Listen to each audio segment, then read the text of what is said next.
Hello and welcome to the opening talk of the new Debates on Europe event dedicated to defending intellectual freedom in Hungary and well beyond. Today's conversation will be about Hungary's role in the European Union and how the country has changed from an ambitious democratizing process to possibly leading current EU member states toward a self-proclaimed illiberal path. I am Réka Kinga Papp, editor-in-chief of Eurozine, an online magazine based in Vienna, yet I am stationed in Budapest, still sheltering in place with my family. I'm drinking my Estonian tea and a Turkish coffee, and my co-host today is Gian-Paolo Accardo from Voxeurop. Hello there, Gian-Paolo. Where are you right now? Hello, Réka. Hi, team. I'm in Brussels currently. And today we are pleased and honored of hosting Timothy Garton Ash. Timothy Garton Ash is a professor of European Studies at the University of Oxford and also a senior fellow at Stanford University's Hoover Institution. And he's one of the most respected British historians, writers and commentators on Central and Eastern Europe. Professor Garton Ash is a regular columnist for The Guardian and a contributor to an uncounted number of European and international newspapers. He's also the author of several essays, one of the latest being Free Speech, 10 Principles for a Connected World, and also the new edition of The Magic Lantern, the Revolution of '89 witnessed in Warsaw, Budapest, Berlin, and Prague. Professor Garton Ash, where are you speaking from right now? It's a pleasure to be with you. I'm in Oxford, where I have been for nearly 15 months. The longest period I've ever been without traveling on the continent of Europe.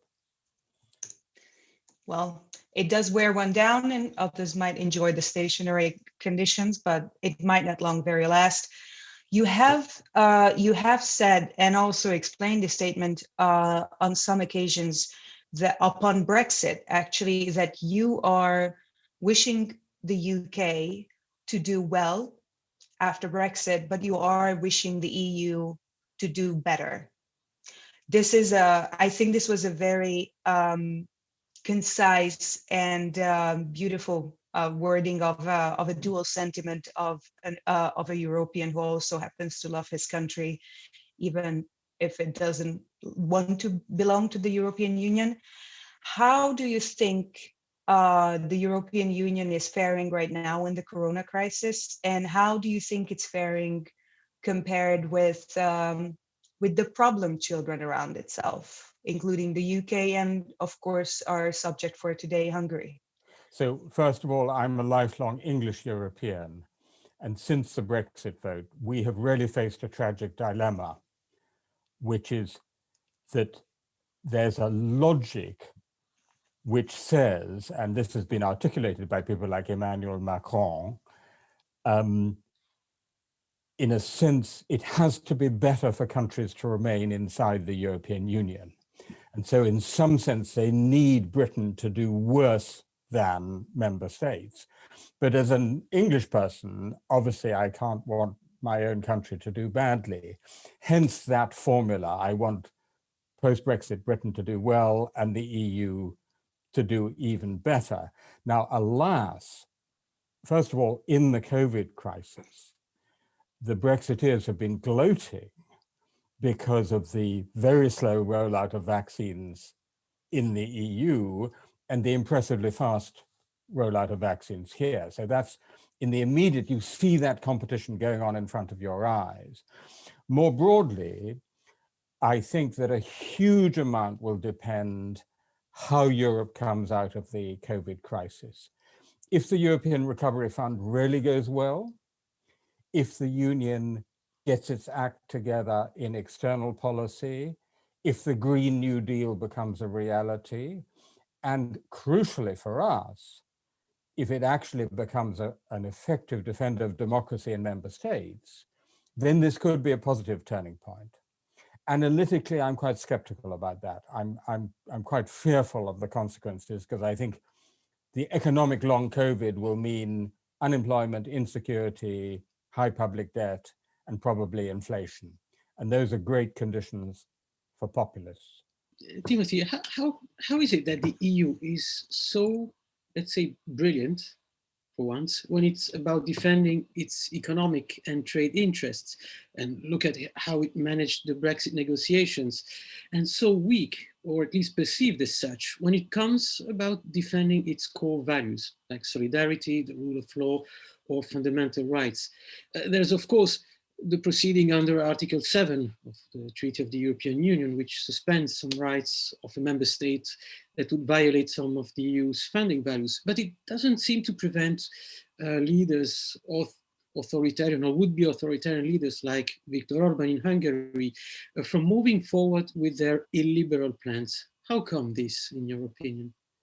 So first of all, I regard the crisis of democracy in Hungary in particular, but also in Poland and Slovenia, as being as major an existential challenge to the European Union as is the Eurozone, post-COVID recovery, relations with China and Russia. I think it's right up there as an existential crisis, because if you look at the constitutional theory of the European Union, just take the treaty, very few national constitutions speak so much about democracy and rule of law and human rights in their first 10 articles as the European Treaty does. So in our constitutional theory, this is a democratic union, which is a union of democracies.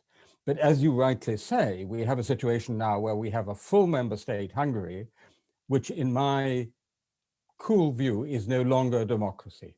It's some kind of a hybrid regime. I would say a competitive authoritarian. It's beyond illiberal democracy. Why is that possible?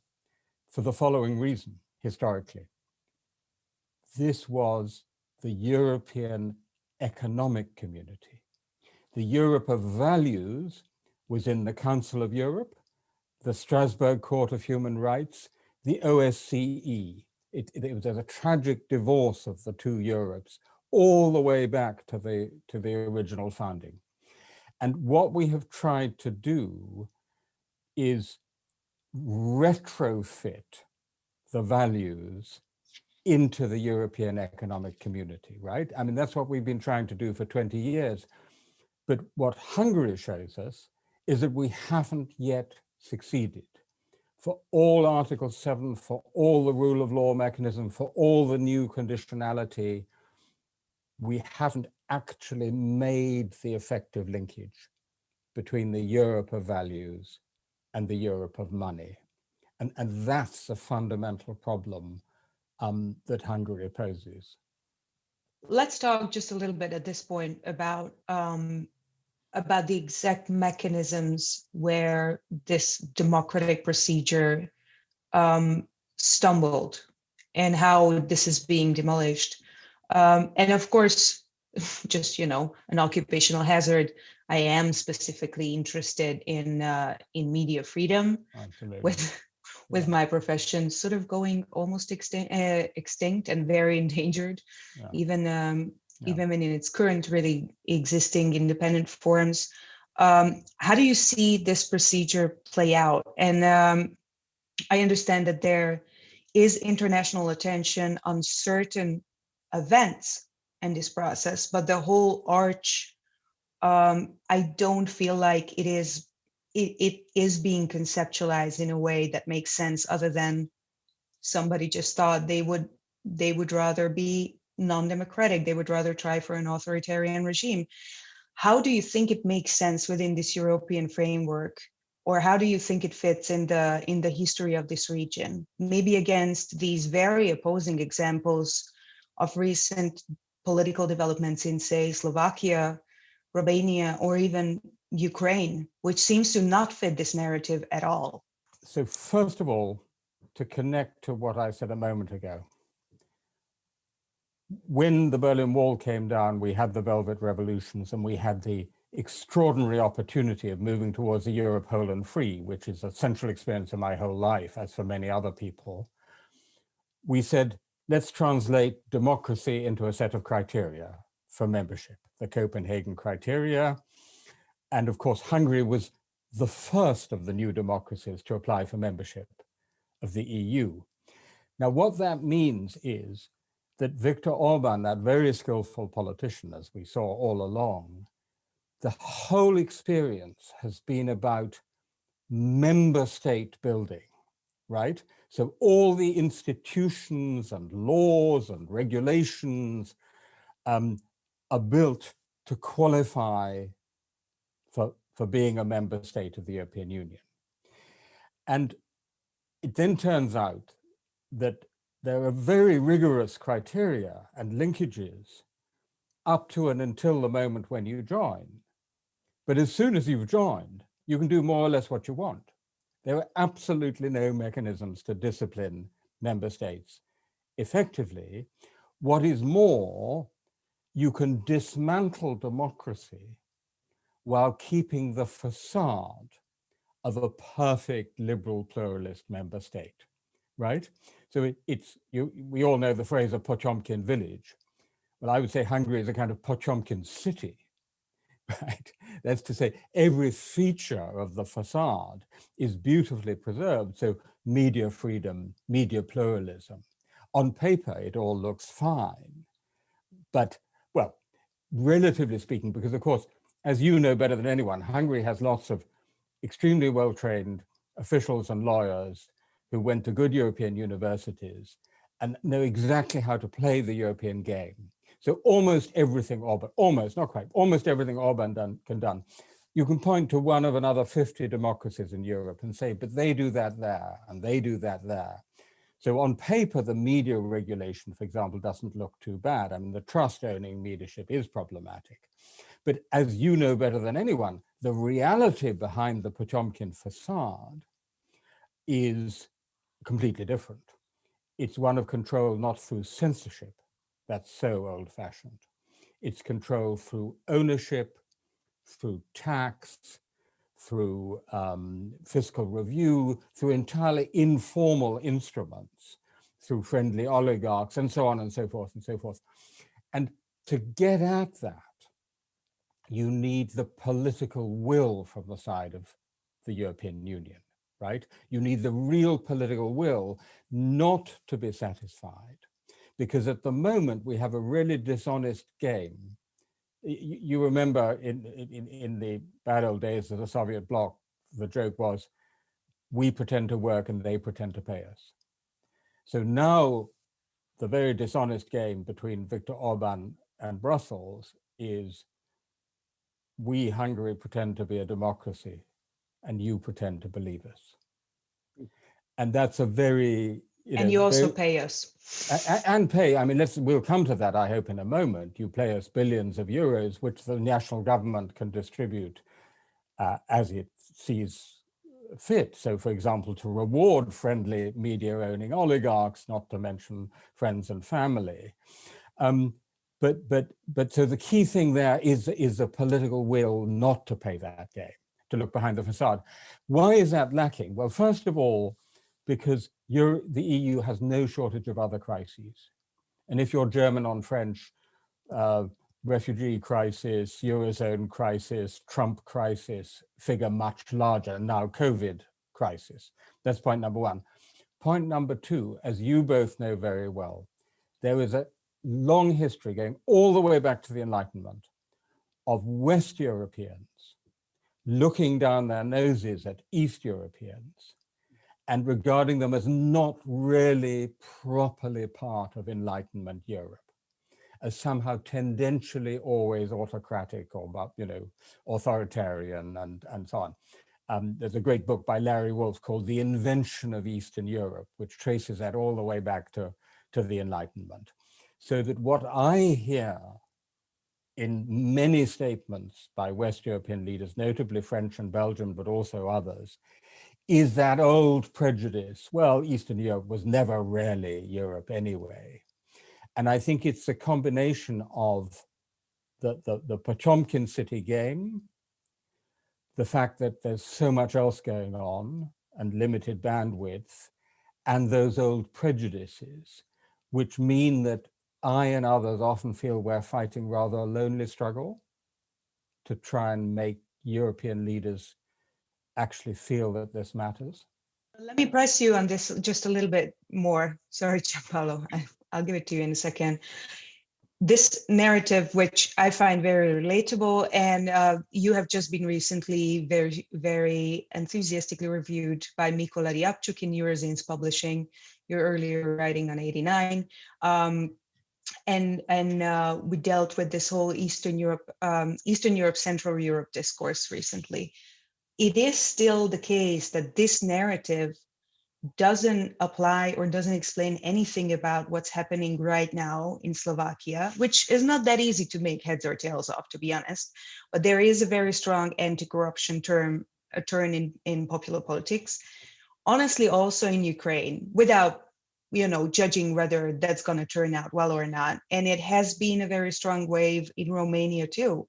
So it is also a regional pattern. There is a strong regional pattern of promising democracies turning down an authoritarian path, but also certain other countries seeing big popular movements and a strong push for anti-corruption and a democratic renewal. So how does that come together? Is it an accidental allocation of democratic enthusiasm, or how do you think that can be made sense of? It's Europe. So the phenomenon I've just been talking about could be described as intra-European Orientalism, the othering of Eastern Europe. And the first thing to say is Eastern Europe doesn't exist. They're incredibly diverse countries which have some features in common. One of them, of course, being that they're all post-communist countries.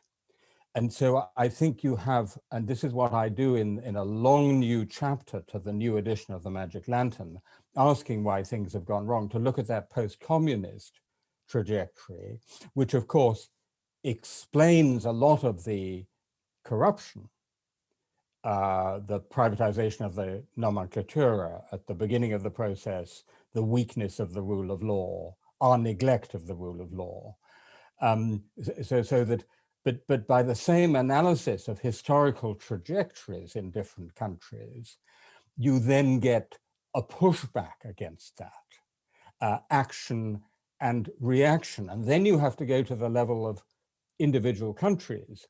And very often precisely, whereas in Slovakia and Ukraine, the phenomenon has been worse, you logically enough, as happens in history, gets a reaction, the pushback against that phenomenon, just as, for example, in Poland, you now have what Jürgen Habermas famously called constitutional patriotism.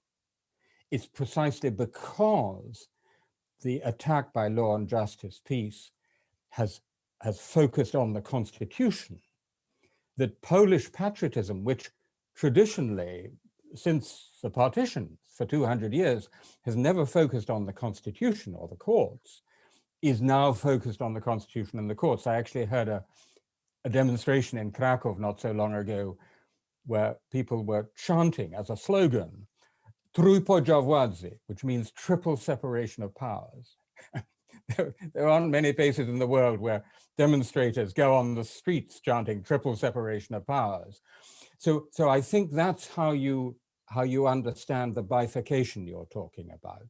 It's about individual national powers, action and reaction. You mentioned the erosion of some of the fundamental liberties especially in Hungary. What are the ingredients of the recipe for establishing an illiberal regime at the heart of the EU? It's the Hungarian salami, as you called it once, meaning cutting off basic freedoms slice by slice, so that the public doesn't realize that the salami is getting smaller and smaller, of course, until it's gone. Is this the main ingredient, or is there a tipping moment in which one can say that a country is not a full democracy anymore? Well, I would say no longer a democracy, because for me, illiberal democracy, although strictly speaking a contradiction in terms like fried snowballs, is in fact a useful term to describe the period of decay, of dangerous decay of a liberal democracy. So Poland, I think, is an illiberal democracy. Why is Hungary beyond that point, worse than that? So what do? You keep the facade of the Potemkin city. Looks like a perfect member state in 2010. Remember, the political scientist Alfred Stepan said a consolidated democracy in Hungary. And then, as you say, salami tactics, or to change the metaphor, house by house, building by building, you demolish it from behind the facade, all the time saying to your critics, oh, but they do that with the Supreme Court in Belgium, or, oh, but they do that with media regulation in Austria, right? You can always find another example. And what happens, Gian-Paolo, to your point, is that at a certain point, to use the old Marxist vocabulary, quantity becomes quality. It's the aggregation of all these individual small changes, right? Each one of which wouldn't be mortal in itself, which changes into a quality of essentially oligarchic / authoritarian control legitimated by elections, hence competitive authoritarian. A couple of other elements to add to that. One is the point that Ivan Krastev and Stephen Holmes have often made, which I think can be overstated, but it's nonetheless important. I have a wonderful former Hungarian student who wrote a thesis for me in the 1990s about Hungarian minorities policy, showing how Hungary had done everything it could to look like a country that was respecting minority rights. And then that started being unraveling after Hungary had got into the EU. He tells me that when he goes back to Budapest today, he lives in Brussels, there is not a single classmate of his left in Budapest. And so the fact that you have the emigration, even if the numbers are not huge, of the some of the best educated, most energetic, most pro-liberal people, is something which is an unintended consequence of the freedom of movement in the EU, right? I'm not saying the EU could have done anything about it, but it's just an unintended consequence. What the EU can do something about is what Réka just mentioned, which is the billions of euros going in structural funds and now in recovery funds to these countries like Hungary and Poland, to be distributed by the national government, often for purposes of political patronage or political rewards, with very high levels of corruption as established by the EU's own corruption monitoring authority, which at one point found that close to 50% of public contracts in Hungary had some element of EU money and some element of corruption about them. Transparency International has found this too. And so the tragic thing is that the EU, which started in the first 15 years after 1989 by being a major facilitator of democratic consolidation, in the last 15 years has not merely not prevented the erosion of democracy, it's actually facilitated the erosion of democracy. Do you see other that the EU has other responsibilities in this situation, and other Western EU countries as well? So, I mean, in the 90s, people looked equally to Washington and Brussels.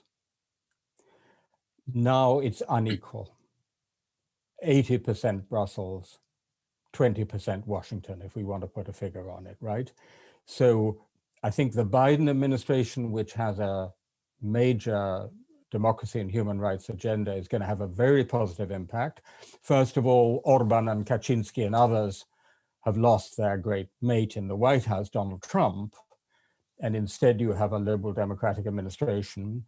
This is going to be crucial for the defense of free media in Poland, where American companies own some of the key private media, such as the television channel TVN.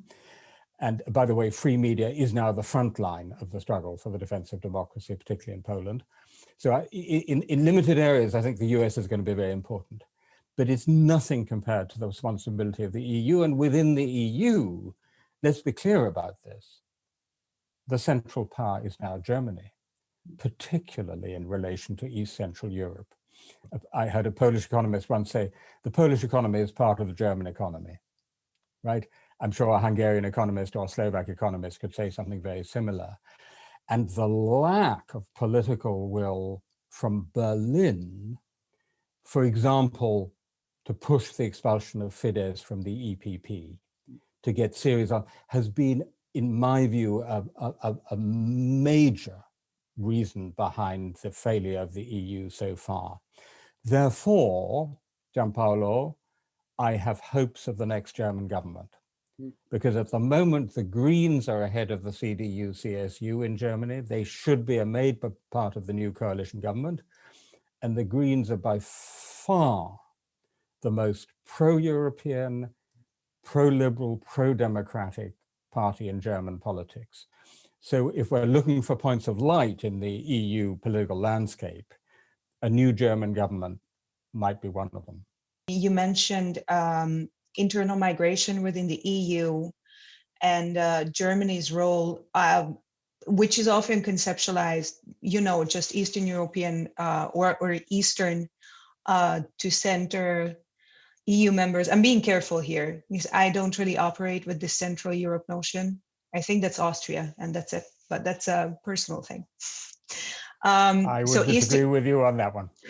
Yeah, but everybody has their own pet peeves in this regard. But Eastern to Central EU members can be conceptualized as peripheral markets to the rest of the EU, and the wage vacuum is so pervasive within the country that it basically permeates everything, both through immigration, through international commissions. And this is also the lifeline for many who do stay in these countries, but some people don't. So there's a really debilitating shortage, for instance, in healthcare professionals and care professionals altogether, and in a whole lot of professions which are key. So it's very close to impossible to find a carpenter in Budapest on a short commission, for instance, just to give an example. Here in Britain, yeah. or Paris or Berlin. Yeah. So do you think that this demographic push in Poland, which is very central to conservatives because they're talking all the time about demographic push, they're trying to, of course, push a very conservative gender agenda with this key. Do you think that this is going to be a factor at any point in a political change, or do you think it's just a backdrop that it's going to play out against? Obviously, what Viktor Orban is doing in a European context is trying to de-link the very notion of the European Union from the regime type of liberal democracy. And to say what, by the way, some people thought was possible in the European Economic Community in the 1960s, when a lot of people thought Franco's Spain should be allowed to join. There was a serious debate about that. It's very interesting. A fascist country might have been allowed to join then. And to say, we represent a different Europe, a better Europe, more national, more Christian, more traditional values, and so on. Many similarities, by the way, of course, with Putin's ideological agenda, but also with Kaczynski's agenda in Poland. And I think that is the, as it were, the ideological framework of the challenge. I mean, it's very hard to think of a time in modern history where Hungary has actually been more important in the larger European context. It's an amazing achievement in a way to have become the spokesman for that other Europe, right? So that's what's at stake. There's a lot what's at stake. Where I am more optimistic is about the societies concerned.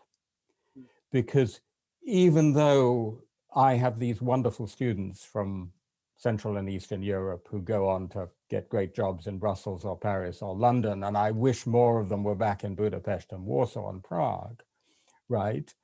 Nonetheless, there's been a tremendous modernization and Europeanization of entire societies.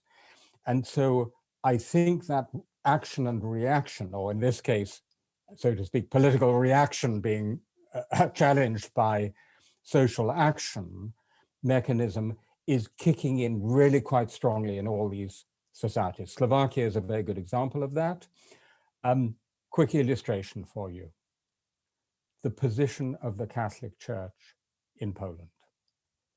The Polish nation has had a strong identification with the Catholic Church for close to 200 years. It seemed absolutely unbreakable and unshakable for 40 years of communism. But what 40 years of communism failed to do, 30 years of liberal democratic capitalism and Europe are doing. Poland has never been more secularized. There have never been less people in the churches. There's never been more readiness to criticize the church, obviously over the pedophile scandals. So I think if we can keep the political framework and the values framework of the European Union intact, do you see what I mean? I think longer term social and cultural processes will play through in a really positive way, also in Hungary, because even if it's not a democracy, that doesn't mean that you can't win elections. You just mentioned, Timothy, these social and value framework of the EU. But currently, many political scientists are saying that one of the main political phenomena of the last years has been the kind of normalization, banalisation, they would say in French, of the far-right discourse in mainstream politics, meaning that even center or moderate political parties are using these far right's ideas as if they were theirs. In this context, how do you see possible for the EU to stand for, or EU countries to stand for those values you mentioned, when the far right and the most nationalistic views are becoming mainstream? Well, first of all, what we talked about earlier, the EU has to start practicing what it preaches, right? Or it becomes totally uncredible. That's point number one. And I don't think the fact that you have a right-wing government here or there, or Salvini in Italy, in itself prevents you from doing that, okay? But what I do agree with you on is that if the whole center also of West European politics goes too far to the right, to the nationalist right, I'm very cautious in using the word fascism, because it's been so devalued by hysterical use by the left, right, to denote anything from an authoritarian school teacher to Adolf Hitler. But nonetheless, there are elements from the fascist mix, and certainly rhetorical elements from the fascist mix, which have crept back into the politics, not just of Central and Eastern Europe, but also of Western Europe. So that's a battle, but broadly speaking, I think that's a battle that has to be fought out in our own societies, which is why the nature of the post-COVID recovery is going to be so crucial. I mean, look, Marine Le Pen is neck and neck with Emmanuel Macron at the moment. Let's face it. And that election is going to be incredibly important. I mean, that's the true nightmare. I still hope against hope that ultimately, once again in the second round, people will unite to bring back a candidate other than Le Pen. But I mean, it's very much mainstream in Western Europe. But if, as I hope and believe, we then push back, we move back in Western Europe, Northern Europe, Southern Europe, towards more mainstream, small L liberal European values and practices, that then becomes a powerful force in Central and Eastern Europe, does it not? That is to say, it's much more difficult to sustain the Orban-Kaczynski et al. Model if the rest of Europe seems to be moving not your way, which is what we've seen for the last 6 or 7 years, but back the other way. I do wonder whether the dialectic you mentioned, a push towards a certain extreme gets its counter reaction and can activate, for instance, a democratic opposition or a whole democratic transformation, as we see in certain countries. And that's, very encouraging. Sometimes it's the only thing that one can hold on to, this idea. So I do wonder whether it actually takes a huge breakdown every time for a democratic renewal, if the EU needs a dysfunction of such magnitude to reform its ways deeply enough to start and enforce the democratic values that it has promised, and it is promising itself mainly, and whether a climate catastrophe would be this one, or if there's any other way, if there's any way to avert a really, really deep and existential crisis. So, and sort of prevent that, basically. So I'm actually, during lockdown, during this period of house arrest, I've been working on a personal history of contemporary Europe, which I'm just writing at the moment. And the sort of, as it were, the point of the book, apart from describing and analyzing what's happened, is to say, can we please try to learn from history without having to go through it all ourselves once again? Because you can write the whole history of Europe as a history of not learning from history and going through one disaster after the other, one war after the other, and then saying never again, and then it happens again in Bosnia, and then it happens again in Ukraine, and so on.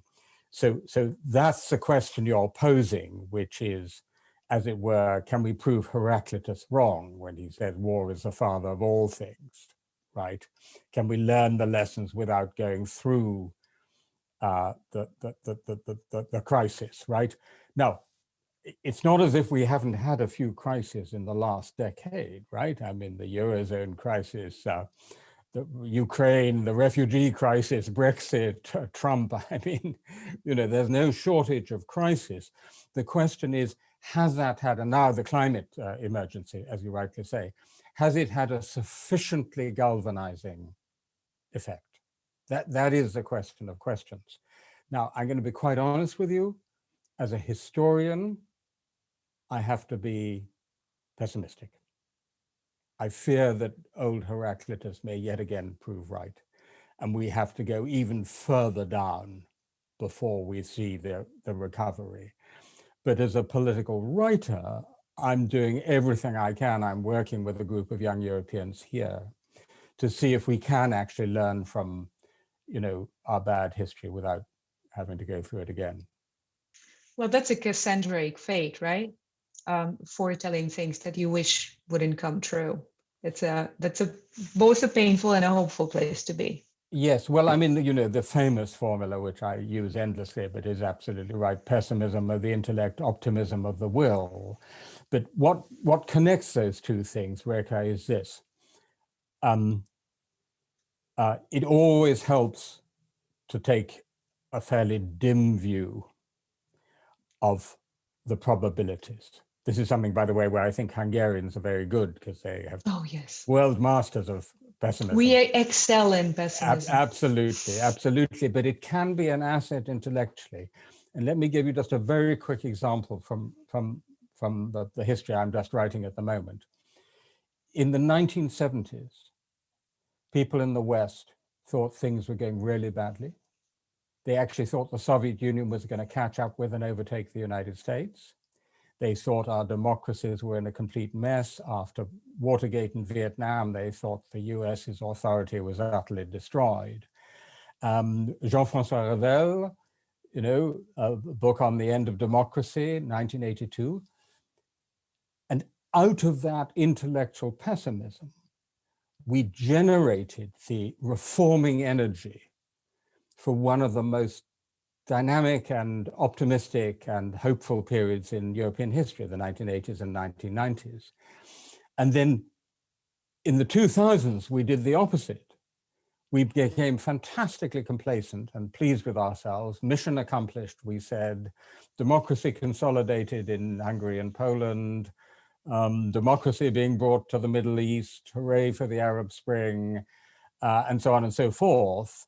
Capitalism is all going wonderfully, and hey presto, look what happened next. So actually, I think intellectual pessimism is quite a good starting point for political activism and in the end for political optimism. So, well, thank you to Timothy Garton Ash, Professor of European Studies at the University of Oxford and a Senior Fellow at Stanford University's Hoover Institution.